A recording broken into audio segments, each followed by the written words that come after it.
Hi friends, நம் தலைவர்கள் சீரீஸில் பகத்சிங்கை பற்றி பார்த்துட்டு இருந்தோம். பகத்சிங்கை பற்றி ப்ரீவியஸ் இயர் கொஷின்ஸில் கேட்ட இம்பார்ட்டண்டான கொஷின்ஸை பற்றி இந்த வீடியோவில் பார்ப்போம்.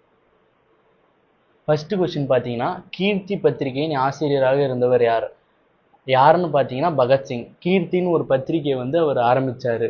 ஓகேங்களா? எதுக்குன்னா சுதந்திர போராட்டத்துக்கு எதிர்த்து போராடுறதுக்காக. அப்புறம் செகண்ட் கொஸ்டின் பார்த்தீங்கன்னா, சட்டசபையில் பகத்சிங் வீசிய தாள் என்ன தலைப்பில் இருந்தது?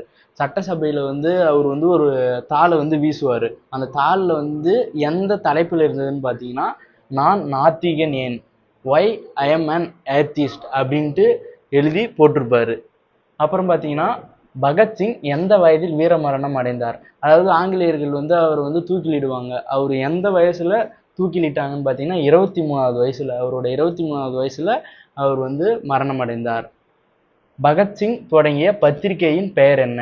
அவர் எந்த பத்திரிகையை தொடங்கினாரு அப்படின்னு பார்த்தீங்கன்னா தி பீப்புள். அதாவது தி பீப்புள் என்ற ஒரு பத்திரிகையை தான் அவர் தொடங்குவார். அதுக்கு ஆசிரியராகவும் அவராக தான் இருந்தார். அதான் கீர்த்தி. தி பீப்புள் தான் கீர்த்தி தமிழில்.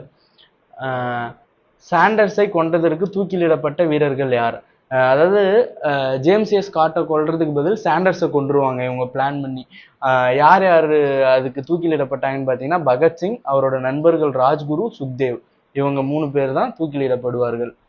உங்களுக்கான கேள்வி பார்த்தீங்கன்னா, தூக்கு தண்டனைக்கு முன் பகத்சிங் படித்த புத்தகத்தின் பெயர்.